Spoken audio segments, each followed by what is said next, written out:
Hello, everyone. Welcome back.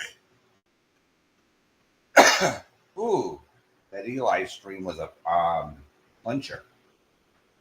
So it's Kayla, Kayla.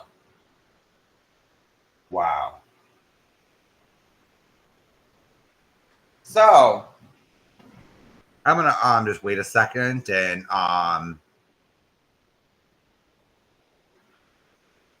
all right.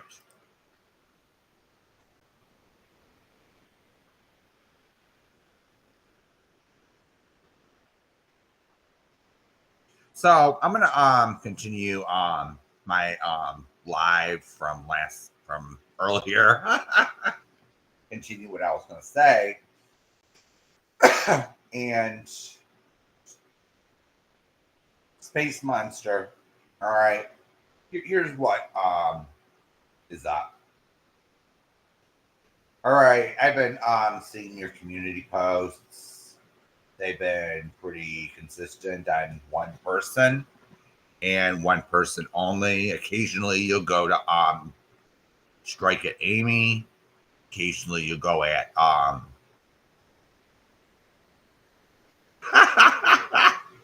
Sorry, Nikki. So, if anyone wants a link for what I'm going to be talking about,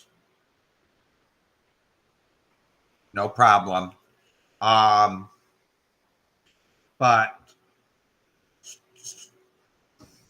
Space Monster, can you please stop with the doxing? All right, you sit there and call Robbie a doxer, and I have a had a screenshot sent to my email that you decided to dox Robbie. You know better than he is. You're no better. Space.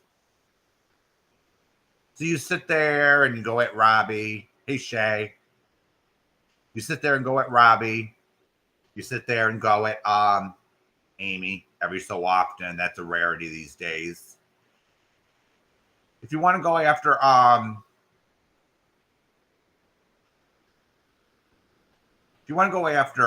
what's her name? Slamber, go right ahead, Space. I don't care.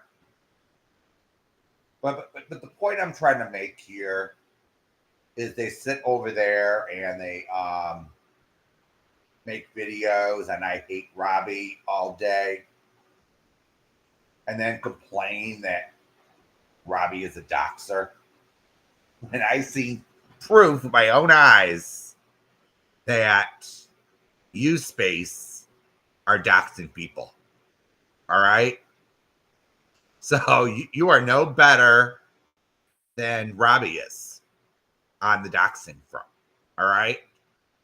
So you could sit there with your holier than thou attitude and say, "Oh, Robbie, Robbie doxing women. All us women need to stick together." So, Navigator, what happened was Space Monster is at her old game is at her old games again. And we all know that she's obsessed with Robbie and everything he does. But what Space did was she doxed Robbie on one of her videos.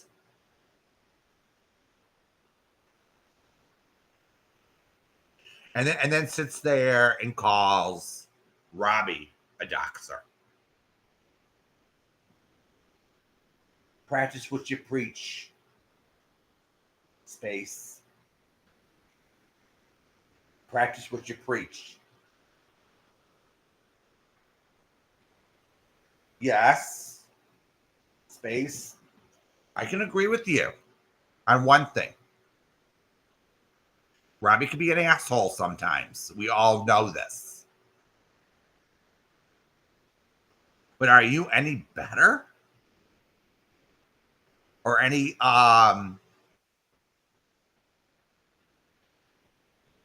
than he is. All I see is a two-way fight going on, and you're the one instigating it, Space. Don't you realize that people get hurt on here? So you have no problem whatsoever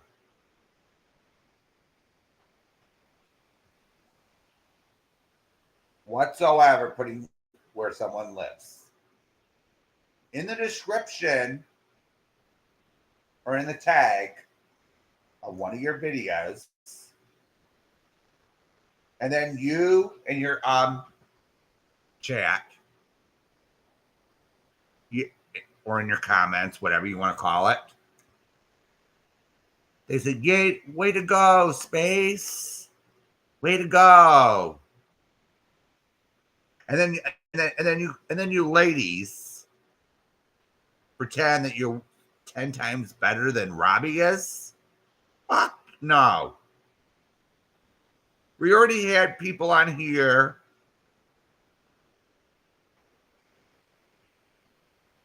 that were victims of this real life shit.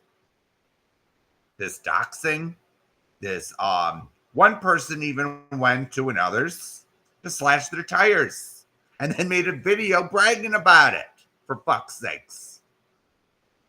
Enough's enough. Space. Enough. Now I can understand why you don't like Robbie. I certainly understand why you can't stand Slammer.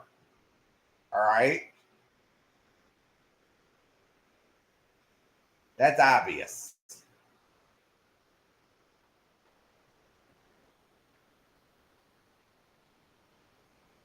But you sit there with people like Captain Kangaroo, and you sit there with people like, what's his fucking name? What's her fucking name? AJ. And a bunch of other people. All right. I'm not going to sit there and list everyone. It will take me all day. So they sit over there and say, "Oh, Robbie's this scumbag. He cusses out women. Blah, blah, blah. And he's this big old bad troll."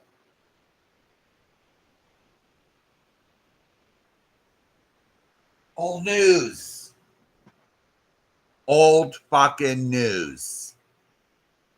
We already know that Robbie loses his shit and cusses people out. We know this. Hey, Shelly.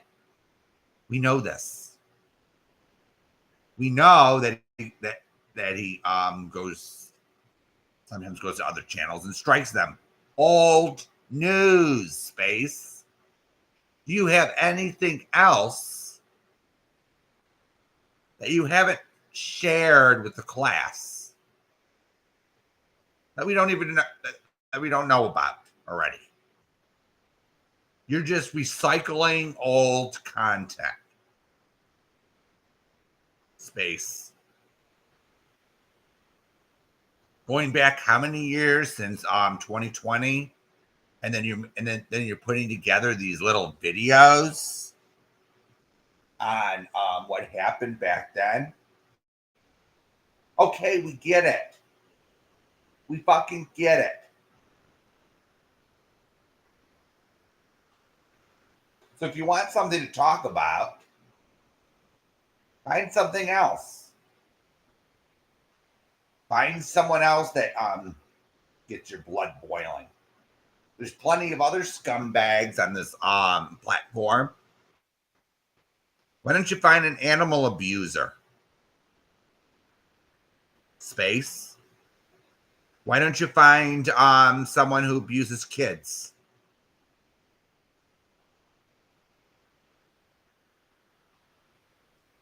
Why don't you go after Eli? He's a lol cow.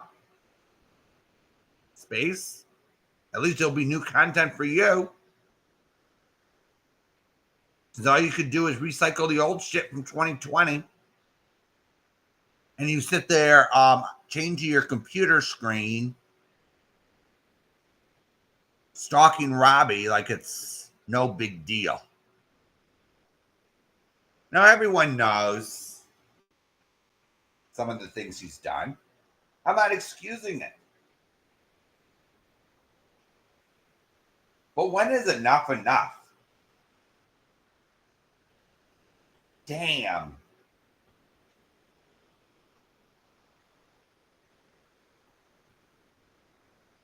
And when that screenshot came in, I was like, whoa.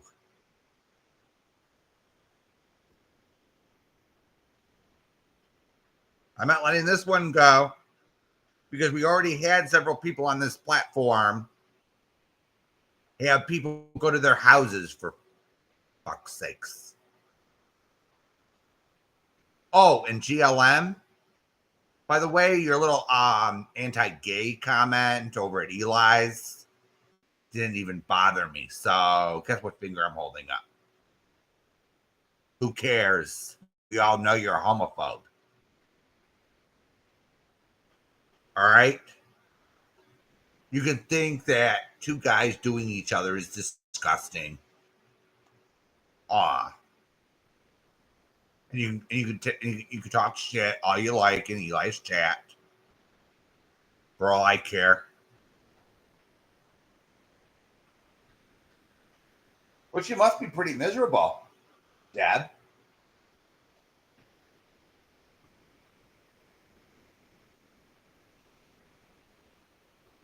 You fit right in over there. Eli even wanted to make anti-Hispanic comments today, but he didn't want to get it from YouTube. So I guess they're one big happy family.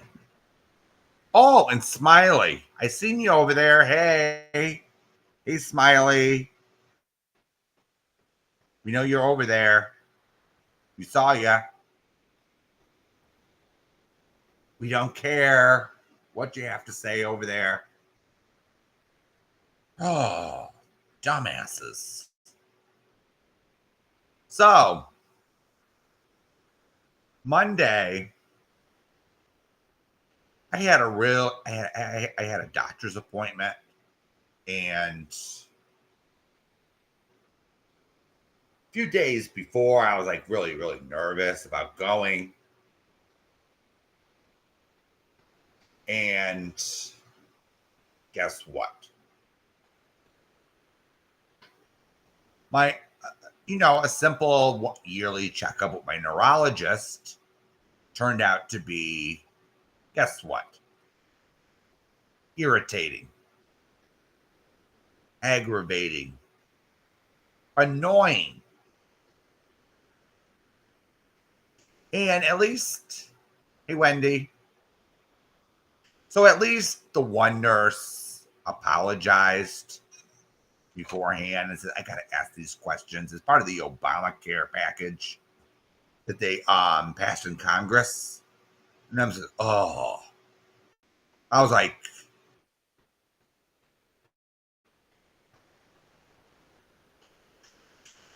so you all know what a neurologist does, right? They are actually a specialist doctor. So if you have if you have epilepsy, if you have MS, you have sleep problems, your doctor refers you to a neurologist, and they were treating it like I was getting an STD checkup. And I was like, yikes. With all the invasive questionnaire, and I was like, fuck this.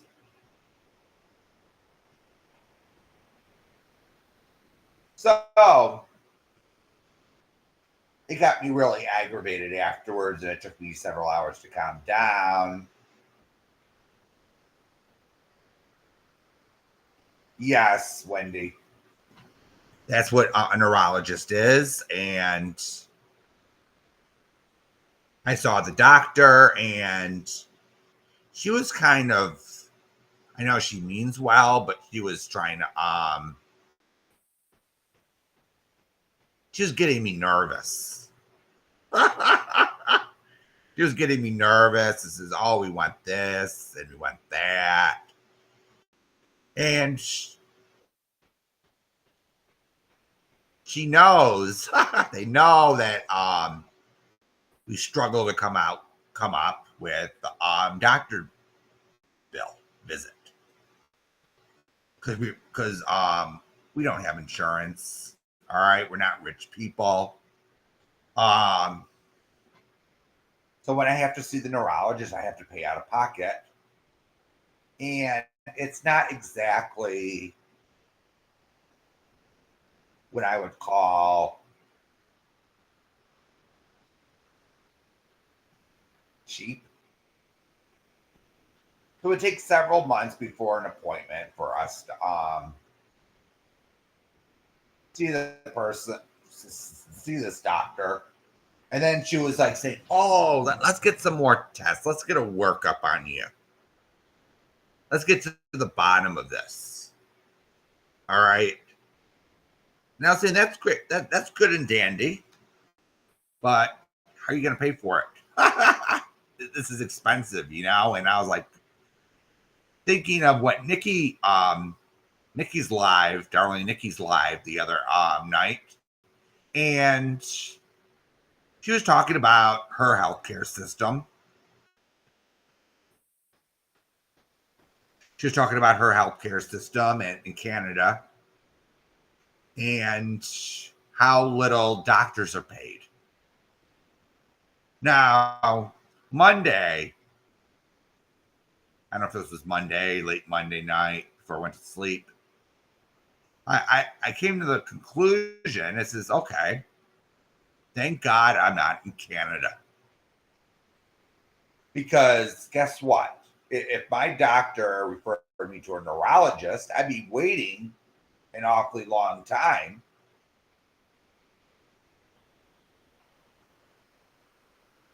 to see a neurologist if I see one at all. Now, for anyone, because so Shelly is from Canada, and Nikki, darling Nikki's from Canada. So I'm going to explain how the American healthcare system works. I'm going to summarize it. So anyone that's from overseas can practically break this down. So Americans have healthcare is privatized. What I mean by privatized is it's open market. It's so instead of the Canadian government saying, oh, you're covered. Okay. So in this country, we have to pay health insurance. All right. So in the United States, we got to pay health insurance, and our premiums, we call them HMOs in the United States. So HMOs, the rates are going up. So someone can be paying $300 per person for this health insurance that the government, our government, wants everyone to buy. And these companies, these HMOs, most of them are for profit. There are some non-profit ones out there, but in America, healthcare prices are through the roof. All right. healthcare costs are way through the roof here. And there's one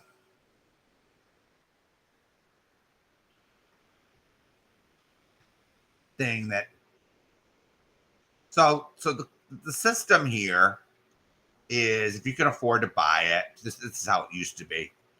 So if you could afford to buy health insurance, you bought it, you got it through your employer or you bought it separately. And the government was saying, well, we got a few problems. So let's fix those. And let's have a 1,000-page Obamacare package bill, which, in my opinion, I'll just say it frank, straight up. It benefits the pharmaceutical industry. It benefits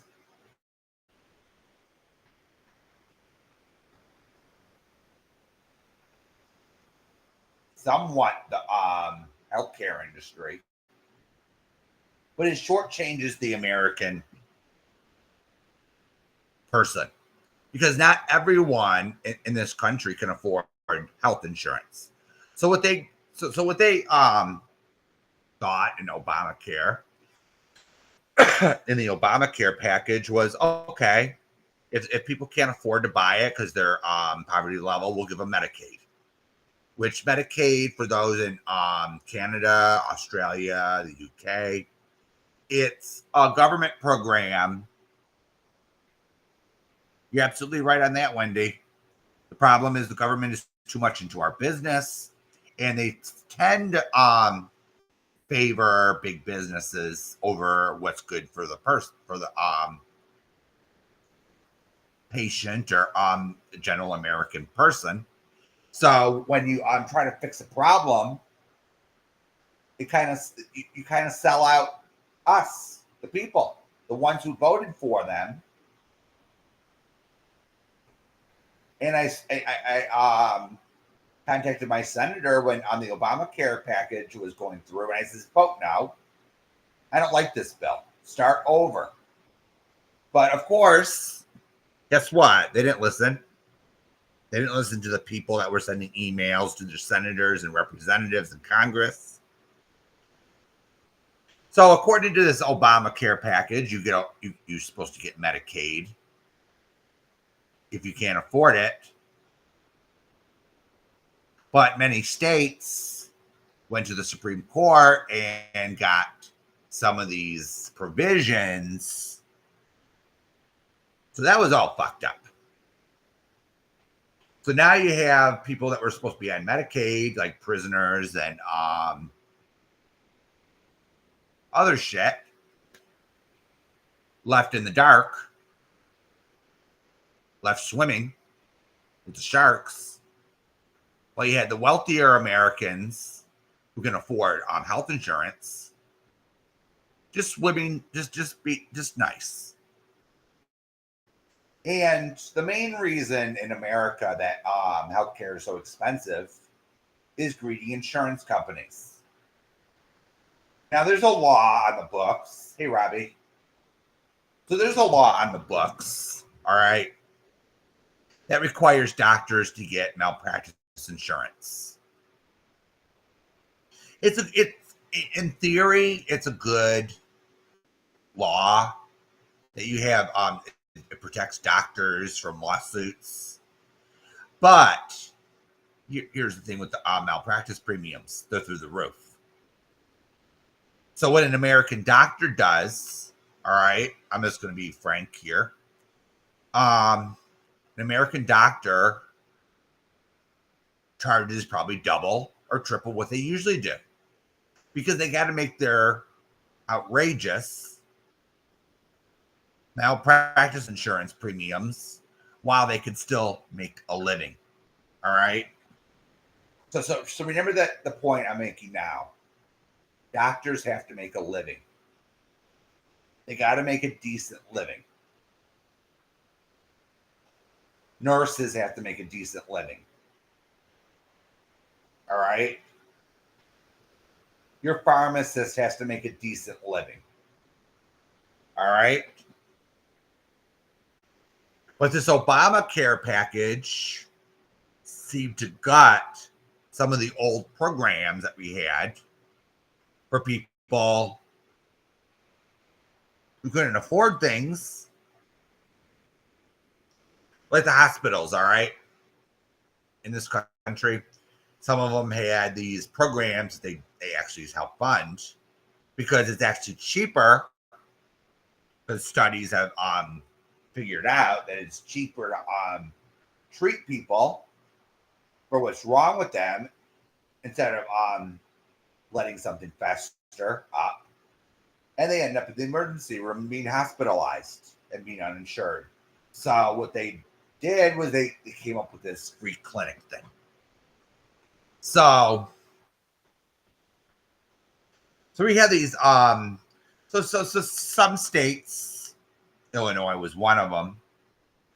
There's a few others. I got to look up the state names, but what they tried to do with the malpractice insurance thing was they tried to limit malpractice suit awards. Meaning, if you got a jury verdict for negligence or severe misconduct, you can only get so much. They capped how much you can get. But even in those states, hey again, Silicon. So these states, they started passing these laws limiting how much victims of medical mistakes, the ones that are preventable, such as okay, I'll give you an example here. Some malpractice claims are from doctors who operate drunk on patients. You know, it's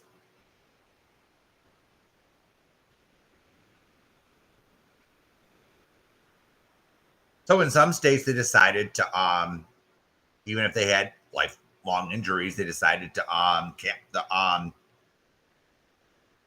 lawsuit to $250,000 or another amount. And what happened? These malpractice insurance companies, the rates didn't go down. So that was a failure.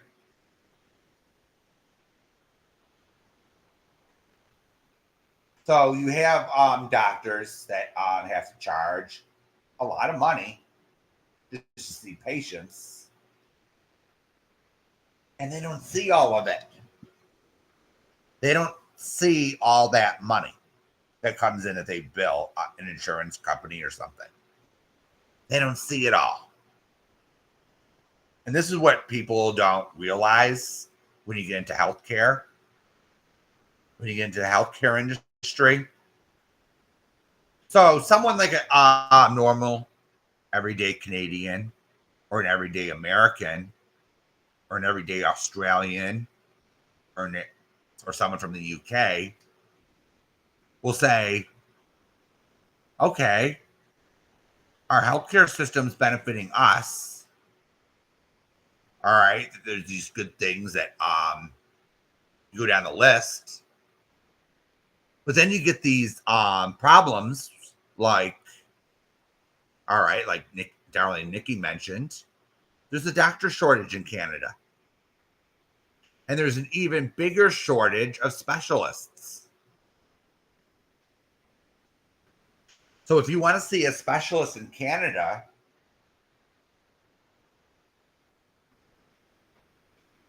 all right, you got to wait a long while. You could be waiting 6 months or more. I saw one person that used to live in Canada. He waited 2 years to see somebody.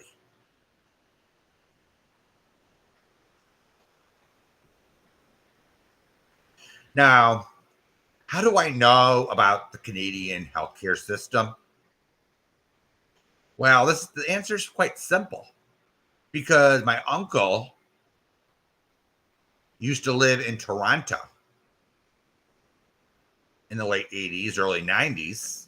So he is very familiar with it. So what he decided to do, all right,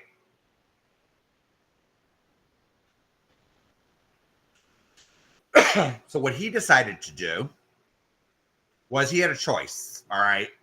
He was American law enforcement in Canada, all right. He was stationed in Canada, law enforcement. So they gave him an option. They get his benefits package or something. And they said, you can go on the Canadian system since you're a resident. You can go on the Canadian healthcare system.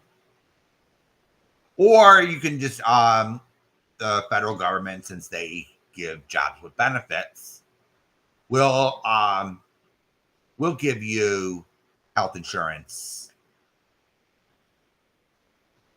Blah, blah, blah. You know, we'll give you the American system.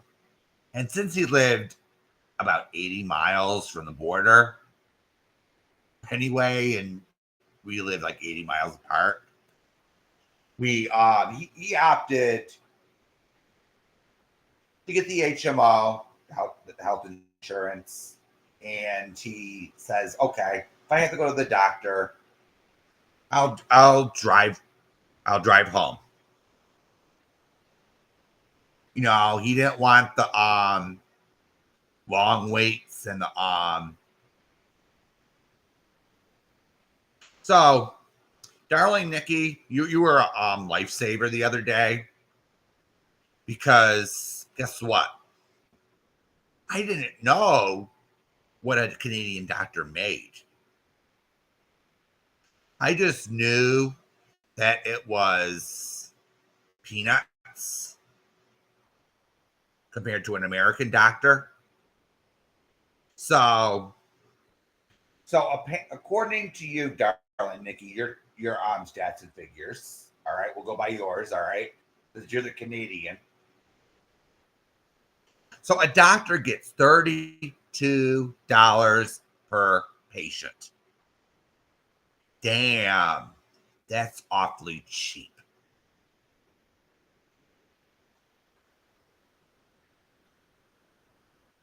I'm sorry, that is cheap. So this is the same in both countries. All right. In the U.S., a doctor charges, I'll say $200 to $300 per doctor visit. All right, in the U.S. and then in Canada, they only get a $32 payment from the Canadian government for seeing a patient. Now, in both countries, all right, with that $32 in Canada and with that $300, the doctor's office has to pay for its staff. Okay, let's break it down here. All right. So a doctor in Canada gets $32 on average per payment from the socialized medicine. All right. So with that $32, that doctor has to hire a nurse or a receptionist. So the doctor doesn't see the whole $32. This is what a lot of Canadians don't realize. This is what many Canadians don't get. So I had some conversation with some nice Canadians before, and they described their system as wonderful.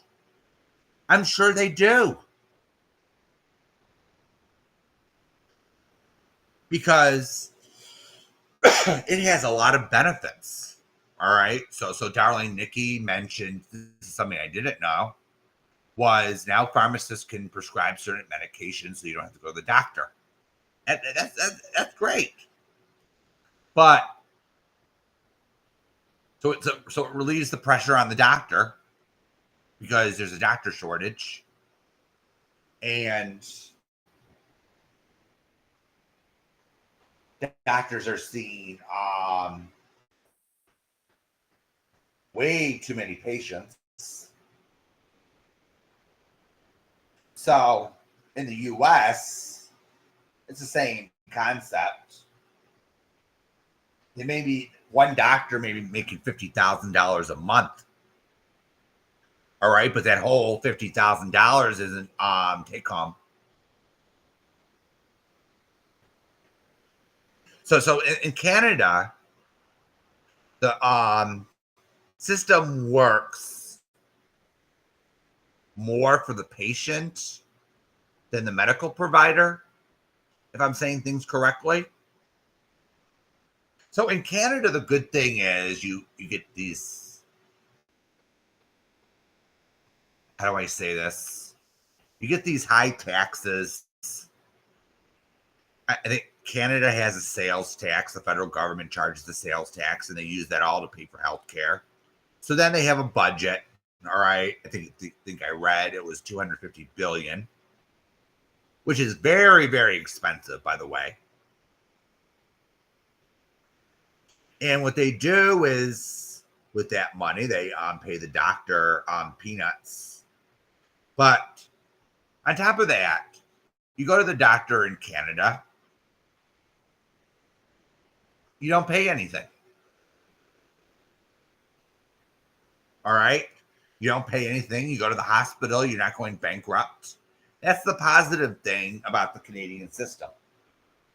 All right, in the US, some people get sick and they're declaring bankruptcy 6 months later because these costs in the US keep rising because of our idiot politicians like this Obamacare package that doesn't even work. So you think that making everyone buy health insurance is going to stop with a $600 penalty if you don't buy it? So let me use common sense here. All right. So if the law, the Obamacare package law says if you don't buy health insurance in the US, all right, you get afforded a $600 penalty. Okay. So people think about it, all right, and they say that $600 penalty is so cheap compared to what they got to pay out of pocket. So does that work?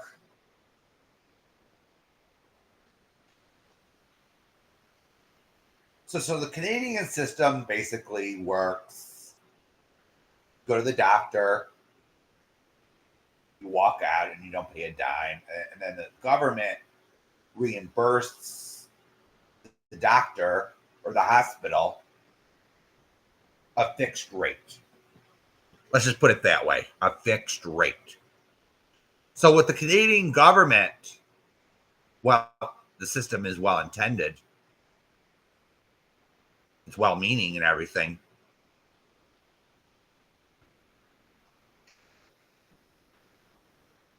Canada has lost a lot of doctors, good doctors, by the way. A lot of good doctors left Canada and came to the US.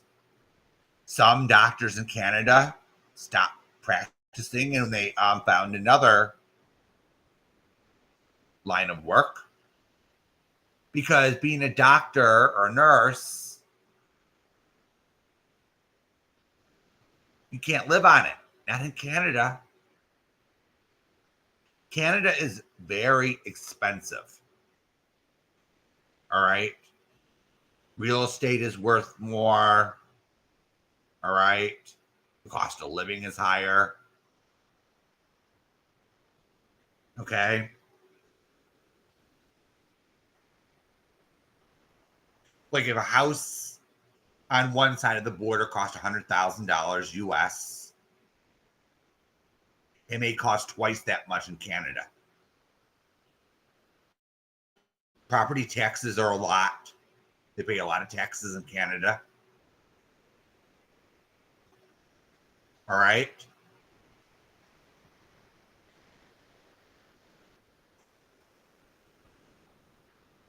So with the doctor shortage, I heard, correct me if I'm wrong, Shelly or darling Nikki, but I'm hearing Canada's solution to the doctor shortage is free tuition to medical school. Am I hearing that right?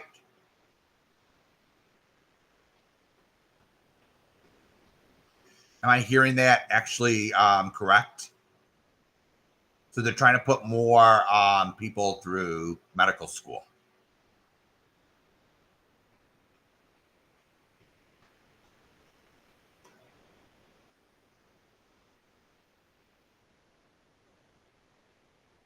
That's what I heard. But here's the thing with that. Even here's the thing with doctors in Canada. If you educate the young people and say, "Oh, that encourage them to become doctors, encourage them to become nurses," but if you don't pay them a livable wage, are they going to stay doctors? Are the majority of them are they going to stay medical professionals? Think about that for a minute.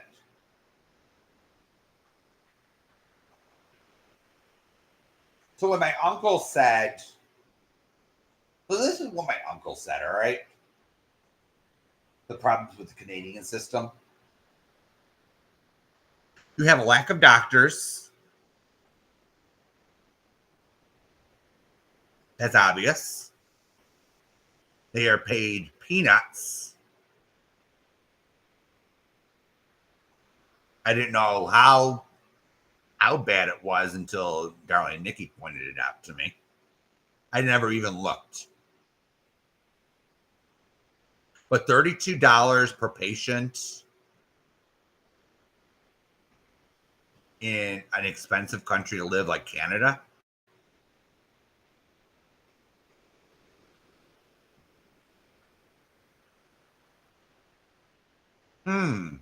Interesting. So with that $32, they got to pay the nurse, they got to pay a receptionist. And I'm going to say this, all right? My aunt's doctor is Canadian. He's an excellent doctor.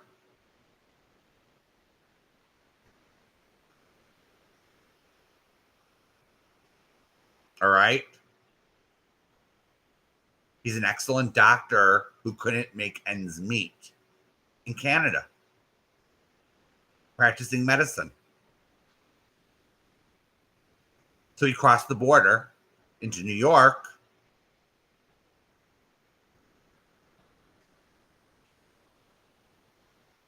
Where he can adjust the office rate to pay for his malpractice insurance, which is through the roof, and make a decent living, and pay his staff. Because in Canada, he couldn't even afford to pay a receptionist, believe it or not. You know who was his receptionist? His wife answered the phone. His wife made the appointments. The wife did the billing.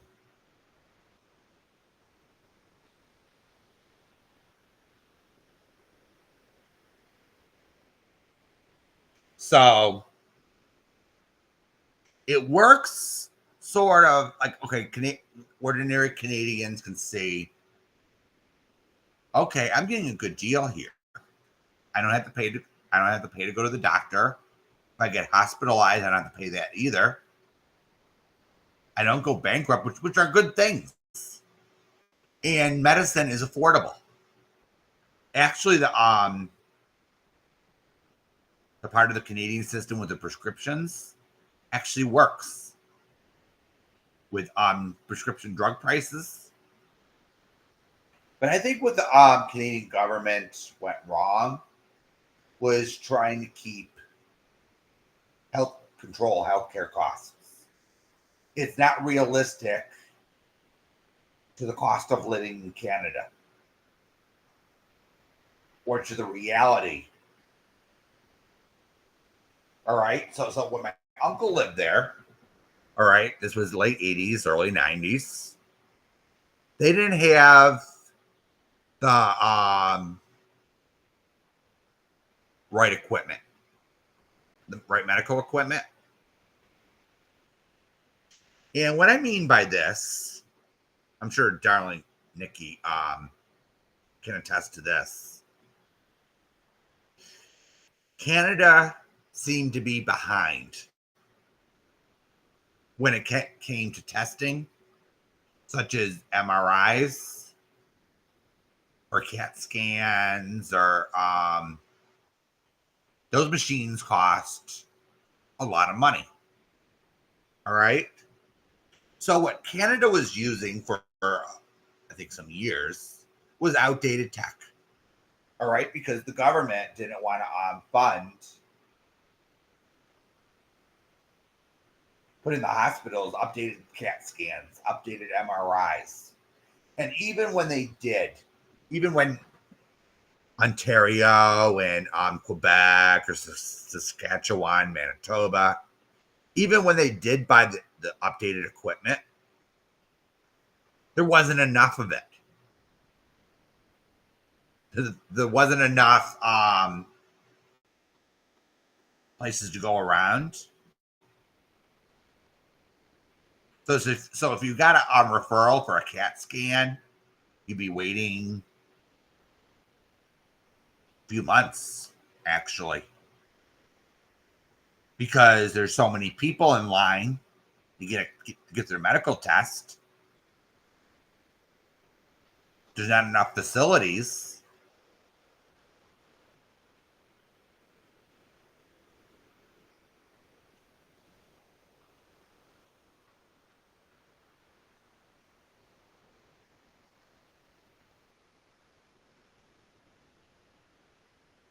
So they had the outdated tech. They had doctors leaving Canada. They had a shortage. Specialists, forget about it.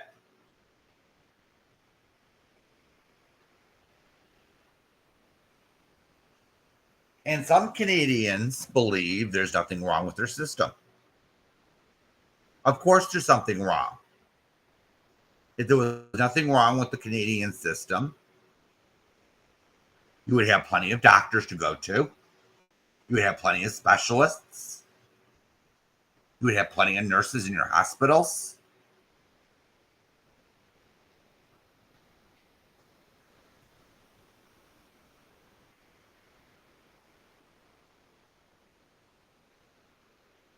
But the government in Canada is too proud to say, okay, we got a problem. How do we fix it? Same thing here in America. Really. I'm not just putting this on Canada because guess what? We got senators and our representative. They do shit. And when they do something, a lot of the time they fuck it all up.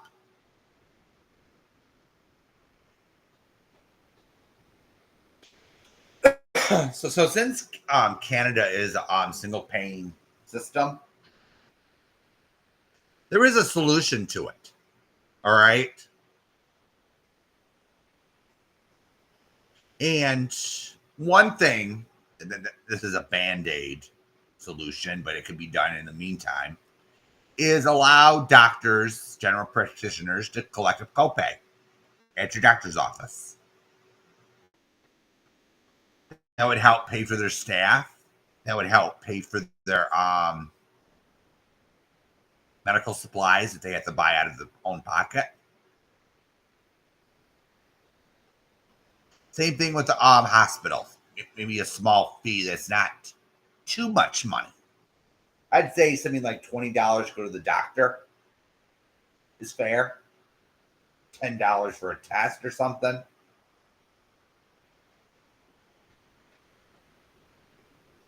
Because Canada isn't considered what I'd call an HMO system, where you pay health insurance and then they deliver a service.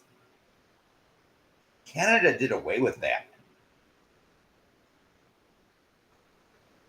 So here's another solution, which could be quite enlightening. I actually thought about this, and I says, couldn't they? I think I don't know if Canadian government actually does this, or actually this is true, but couldn't the government buy out its hospitals? I don't know if it's already state owned or provisionally owned. But I know the healthcare system in Canada is ran by the provinces, and then the federal government funds it. That's those are the facts. But couldn't, like, the province of Ontario or something make doctors and nurses government employees, so to speak? And instead of the HMO model, which I don't think they never completely got rid of in Canada, because Canada, okay, you go to your doctor, the doctor puts in a claim, and then the government pays. All right, that's an HMO system of doing business. We have that in the U.S. So couldn't they get rid of that and just say, okay, you're now you're now an employee of the province of Ontario. We're going to salarize you. So suppose, okay, so a general doctor or general practitioner can get $100,000 a year, and then the nurse that they hire gets paid a decent salary. And then the government can give little funds for medical supplies for these doctors' offices or these walk-in clinics. So salarize someone under that model would be, okay, we're on a budget here. There's no need to bill for doctors to bill anymore. They get paid the same.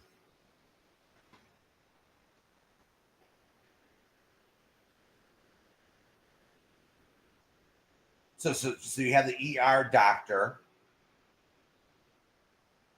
that works the hospital, or you have doctors in the hospital. They would get a salary, a decent salary, along with the nurses and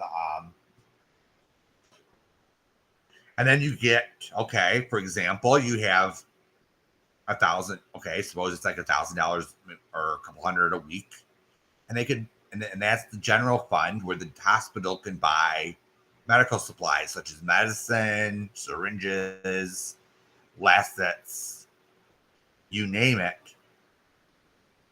But that comes out of that little general fund.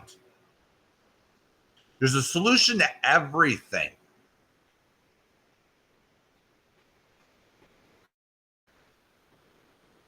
There's a solution to everything. It's just these politicians are too dumb, or they want to sit there and appear like, oh, we made no mistake. There's nothing wrong with the system. The system in Canada needs tweaks to make it work better. So I was thinking, and that's just the way to control healthcare costs. You don't have to be cheap. You don't have to say, okay, $32 for a doctor's visit, and that's per patient. And then out of that, they got to buy medical supplies. They got to pay their staff. That's not enough, especially in today's world. So I'm sitting here saying, no wonder they're leaving for the U.S. Because they see the U.S. where they get $300 or $250 for a doctor's visit. They can make a good living, and they can survive in this world. And it's less in some areas in this country, it's less expensive than Canada. So the other problem my uncle mentioned was the first one was the lack of modern equipment. The CAT scans, MRIs were years old. A lot of Canadians, they would buy their own private health insurance, all right, to come to the U.S. for their tests. Because guess what? The U.S. has up-to-date equipment, all right? We have the up-to-date equipment. We have no waits. So they just cross the border, get their MRI, their CAT scan, or blood test, or whatever they need, and they go back home. So is it cost effective in the Canadian system for a Canadian citizen to have to buy health insurance on top of the taxes they pay? Because the system is and then a lot of the time I remember we used to have these Canadians that came in, and they'd be helicopter. They'd be coming in from Niagara Falls. They'd be coming in from Toronto in helicopters.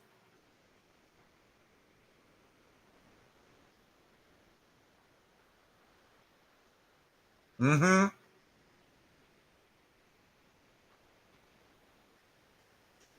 And the problem, and this one girl I know, God bless her. She says bonjour. She's from Quebec, and she speaks perfect English, by the way. And the other issue is due to the doctor shortage. She had to drive over 100 miles. I think it's more in kilometers, but she had to drive all the way to Montreal to see a doctor. All right. And that kind of pissed her off. You know, she had a medical condition that caused extreme pain. And in order to go to the doctor or the specialist, the few specialists that are left, she had to go to Montreal. And then she had to wait 3 or 4 months for surgery. Or was it 6 or something like that? I don't remember exactly how long she had to wait. But she was in so much pain sometimes she couldn't even walk.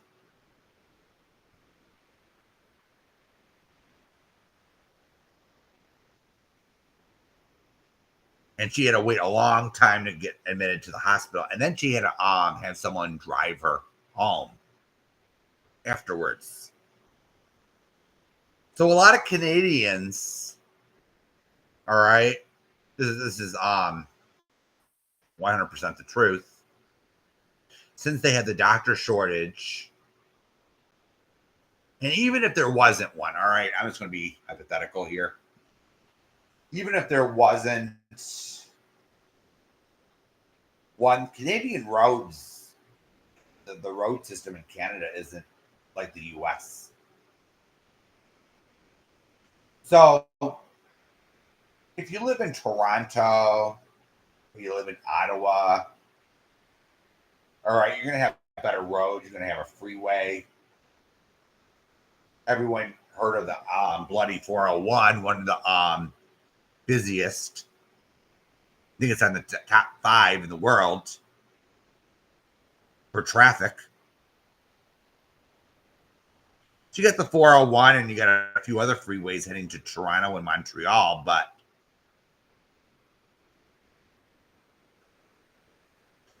in reality, Canada has few freeways, and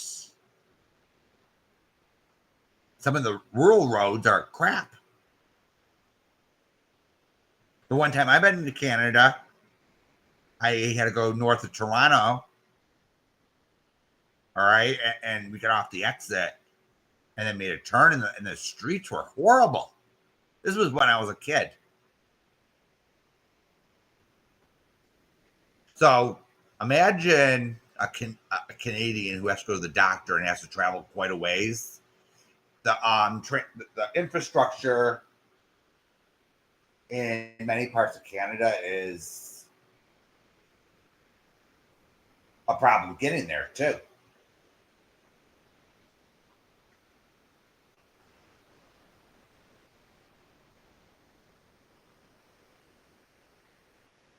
Which is because we have the interstate system. We have like maybe 10, 15 that go north and south freeways, and then we got maybe 10 or 15. I don't know how many exactly. But then we got a bunch of going east and west. And many Canadians, they actually use they actually cross the border. I know this for a fact because we used to because my aunt used to take the 401 to go to Michigan. That was a little shortcut, unknown shortcut.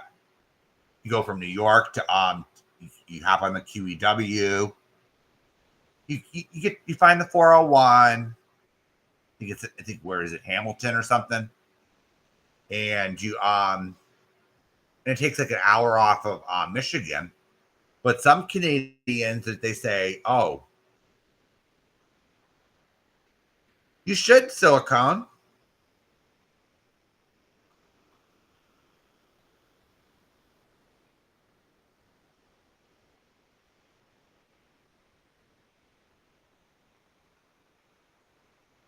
And some of these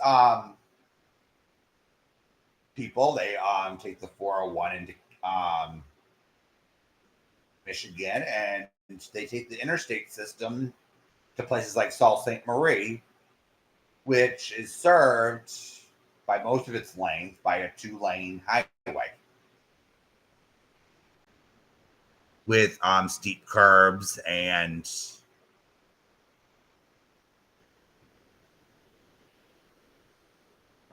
don't sell yourself short on. You probably got to start small, get a reputation for yourself, and then move your way up.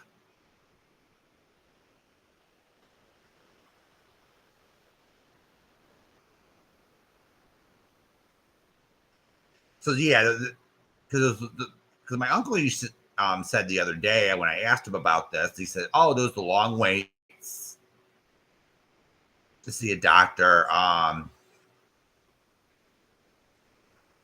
They don't have the equipment.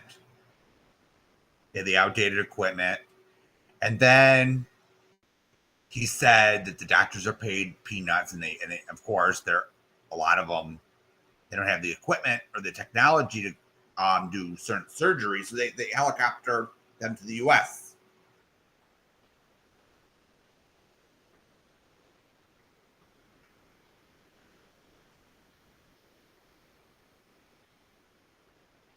And the problem here is, okay, this is what my problem is. My beef is if you have a problem, even if it's knee surgery, you shouldn't have a long wait for that.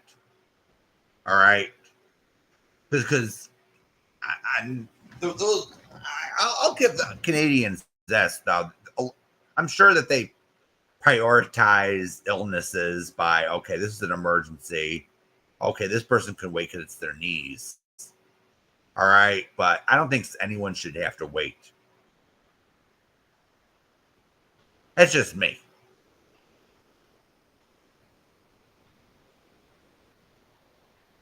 And a few other issues. But the American system, our politicians don't want to do shit about the malpractice insurance. They say, "Oh, what can we do? What can we do? We got these greedy insurance companies. We can't put them out of business. If we do this, we'll put them out of business." No, you're not. You got these laws saying if you own a car, you got to have liability insurance. Damn. Are they that dense, these politicians, that they only vote in the interests of corporations these days? Yeah, that's right. They fund them. They fund these politicians, and they say, "Oh, if I do this, I'm not going to get reelected. I'm not going to get these donos from big insurance and big pharma and this." So they sit there, they sit back for years, and they do shit. And then they go in the halls of Congress saying, "Oh, let's just talk about it." Well, if they really wanted to do something about the malpractice insurance debacle and reduce healthcare costs, all they have to do is create a government program where the doctors pay the government for their insurance, their malpractice insurance.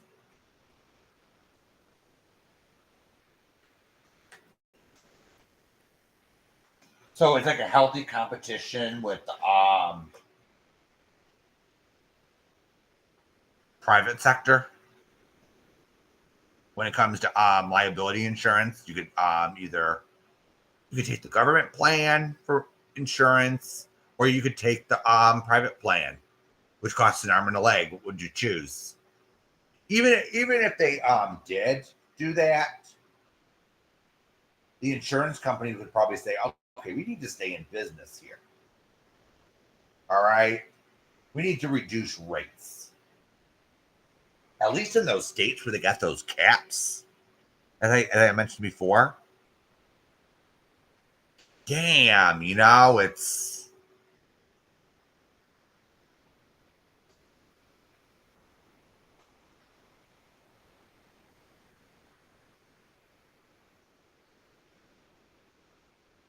like, damn it, it's like these they want to sell us things like Obamacare, which has all this crap in it, 1,000 page list of regulations. They got to ask you if you're sexually active when you go to the doctor,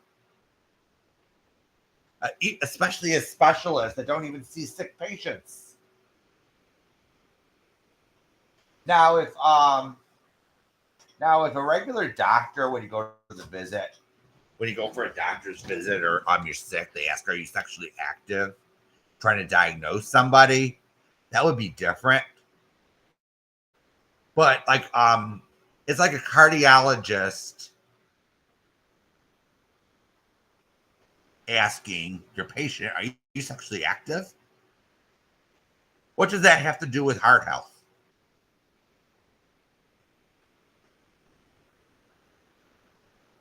So they have to have all these little rules, this little rule book, and how healthcare should be. Damn.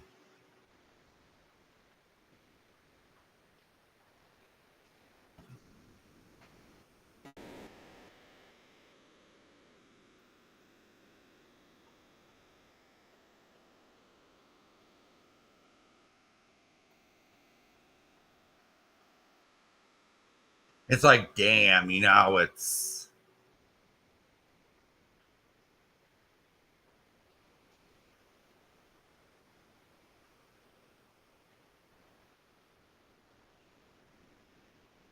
these people amaze you, and then they write these little rules like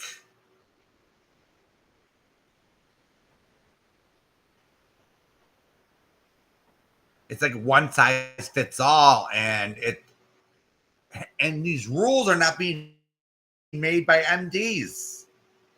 These rules ain't being made by doctors, they're being made by politicians who think they know it all. I got a question for everyone, and I want everyone to be honest. Would you want your healthcare system written by Eli?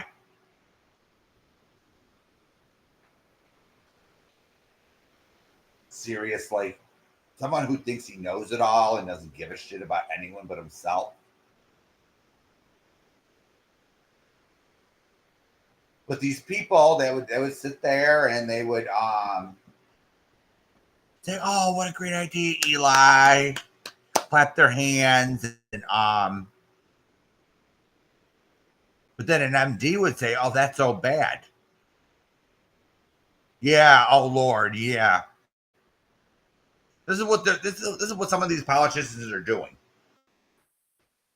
This is what some of these politicians are doing, and it's wrong. I'm sorry, but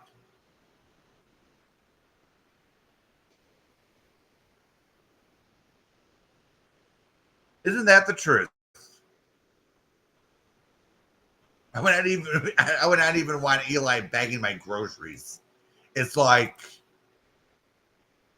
oh, thank you for coming. Thanks for coming. Can I life coach you now? Can I give you advice? Can I give you some sex tips that will when he barely can get someone? He has to find someone on Match.com that has problems, and then he encourages them. For fuck's sakes!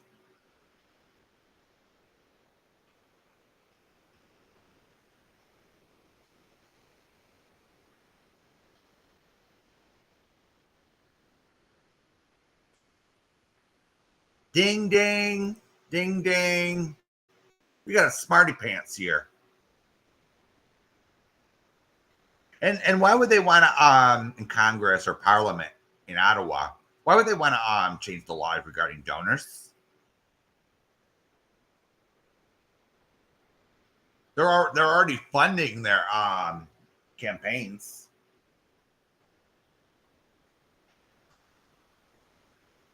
We already have a $2,500 limit on donations. Is that per time? Is that per donation? It doesn't say they can't donate more than once, that $2,500. But here's the interesting tidbit, Silicone. So there's a loophole around it. All right. If you say you're running for office in the US and you don't file your paperwork, you can get as much money out of these corporations as you want.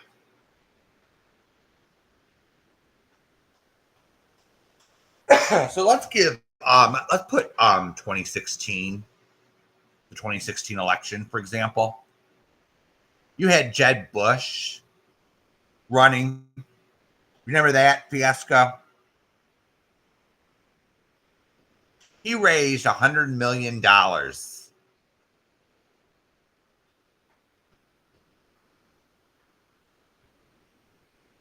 Yeah. He raised $100 million in a few months to run for president.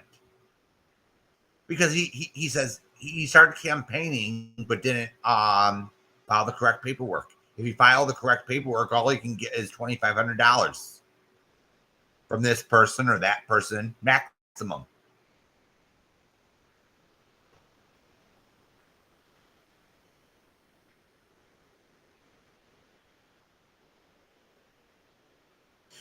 Yeah, I feel that way too, Silicone.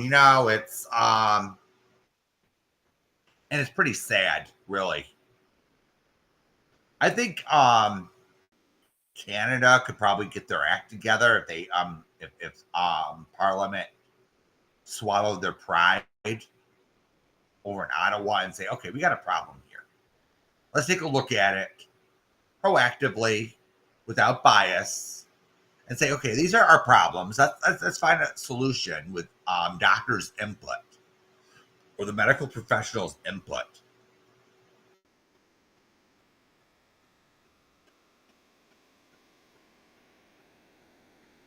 Let's look at this. The ones in Ottawa, the ones in charge.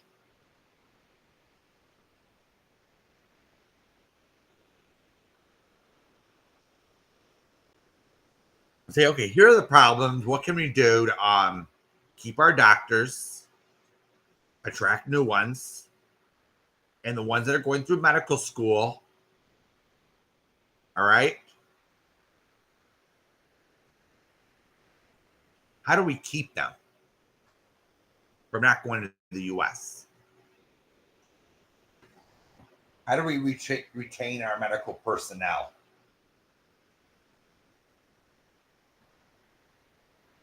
Because the Canadian system is well-meaning. It means well, but it's not reality.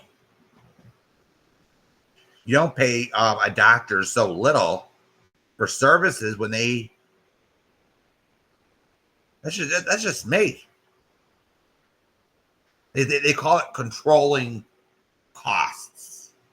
Well, Canada is controlling it too much to the point where it's like they're saying bye bye Canada or bye bye medical profession, and they're going to go do something else. Something where they can actually live.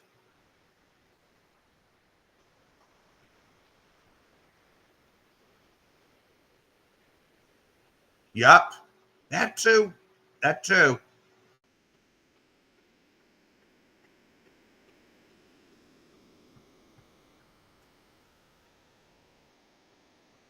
I think they already do, Silicon, in a way. These private corporations have their own private militaries. It's like one phone call and they got control. It's utterly fucking ridiculous.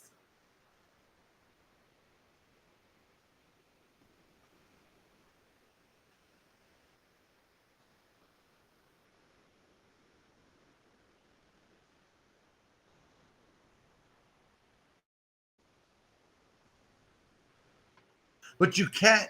But here's the thing, Silicone. I don't think this is just my opinion. I don't know how you view it, but I don't think Canadians are particularly fine. It's not their first thought. Go to the U.S. Make money. I think the doctors, in my opinion, they just want to live comfortably, not given the shaft by the government, who controls the whole healthcare system and controls payments. They should do away with that. I don't think the health insurance model works for healthcare because there's too much corruption in it. If you want my opinion on it, and it's ripe for fraud too. I forgot to say that. So you could have doctors in either country start making fake patients up and billing insurance and billing the government.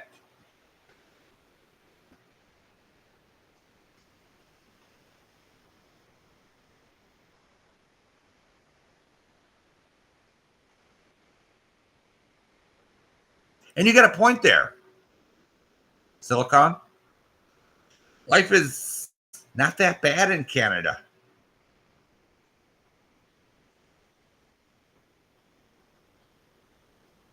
But the way things are now, it's like with the healthcare and it's just here's my thing. It's expensive.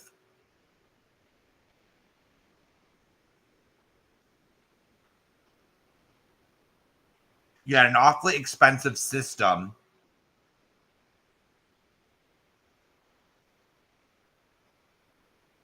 So you got to do something to balance the whole thing out. Like, okay, have fixed incomes instead of charging by the service. So if you so here's the thing, Silicon, all right, with the fraud thing. So if you pay a doctor in Canada, all right, for a general doctor, $100,000 a year, or even 75,000. All right. So if they make them government employees, all right, let's just put it that way, government employees, then and then you salarize them. There's no back and forth with the government, with payment. So the patients come in to the doctor, right? And they come in, they get their card or their ID card, their coverage, right? They get paid by the government. They get their salary paid by the government. There's no need. It'll be pretty impossible for them to sit there and put in false claims because they're not making ends meet.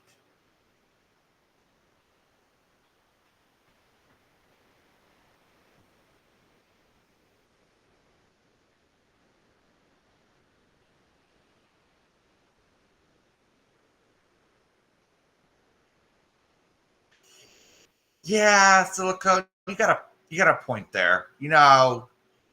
At least in Canada, they're not as hateful. That's what I know.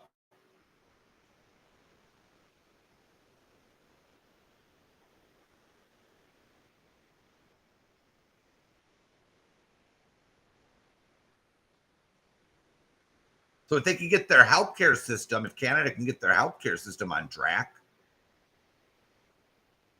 and this is why a lot of Americans are scared to transition to the Canadian system, because look at all the problems it causes. We don't want all our doctors to quit. So okay, if we adopted the same system as Canada,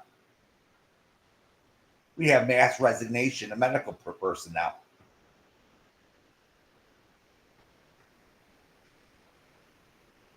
This is an issue, because they can't run to this country or that country where they can make more money. And I don't think, and Silicon, I think you're right, because you claim that life is pretty good in Canada. So why would they want to move or work in another country?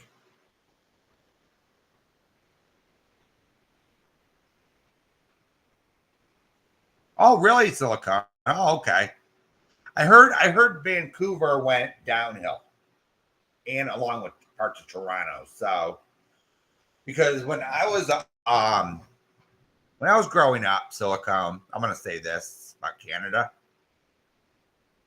The one good thing about Canada was I crossed the border, I walked across the border, and Canada's cleaner.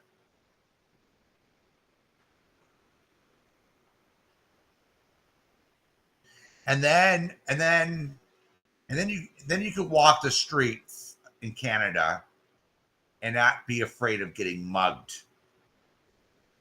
This was in the old days.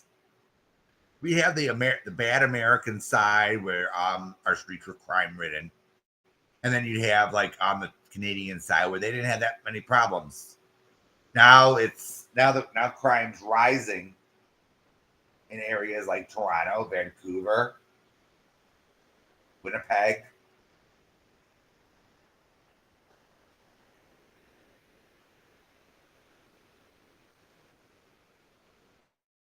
True, Silicon.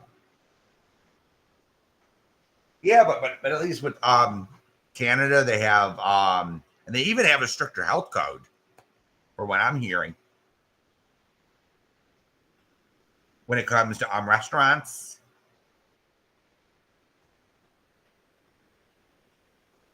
Because you go to rural Canada.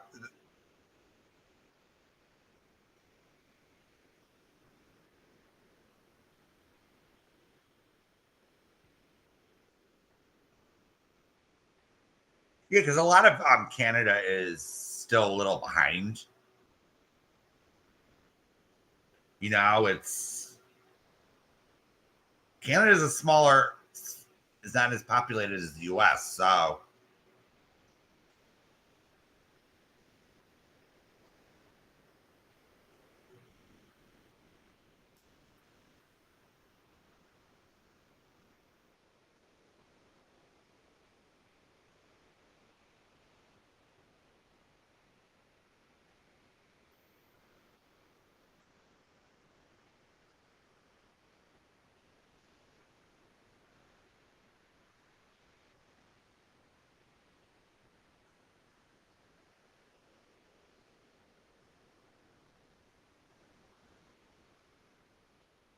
yeah,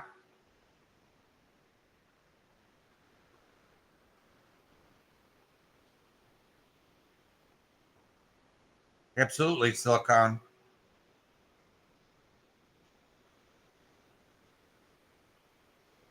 Absolutely. You know, it's just trying to dissect this whole thing, and it's like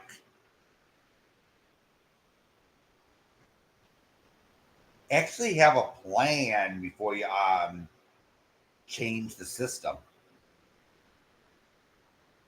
You know, especially healthcare, because with the healthcare system we had before Obamacare, I did way better. But with this Obamacare, now I got to go through the process. I got to fill out paperwork.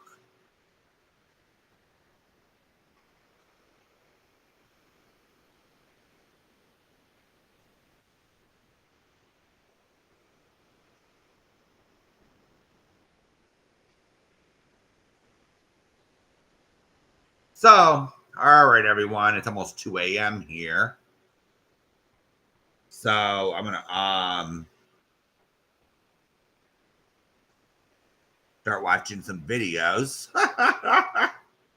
If no one's live. I'm sure Gus and AJ and Ariana and what's her name, Space, are gonna sit there and have something to say to me, but I don't really give a shit because the stuff I've been seeing over there, just in the comment section, is utterly sickening. All right, hypocrisy. It's like everywhere I go on here, most of the places, it's like hypocrisy. Oh, we can do it, but you can't. Oh, we're females, but you're males. We got special rights. Fuck that shit. It's supposed to be equal, not better than. Oh. So,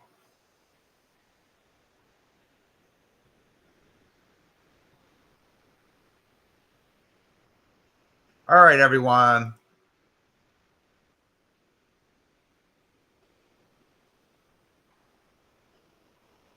Please hit the thumbs up and